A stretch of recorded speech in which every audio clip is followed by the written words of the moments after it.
How to fix WhatsApp enable to connect easily and fast. Hello guys, welcome back to this new short tutorial.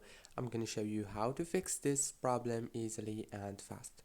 First thing you wanna do guys is open the settings on your phone and then go to the apps manager. Open the apps like this. Now on this page you will find all the apps that you have downloaded on your phone. All what you wanna do here is scroll down. Let's wait a few seconds.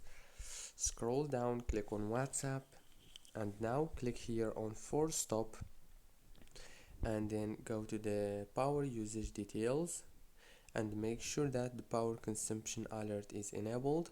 Click on the app launch, make sure to enable the manage automatically option. Click OK, click force stop down here, and now turn off your phone, turn it on again, and that's it. Don't forget to like, subscribe,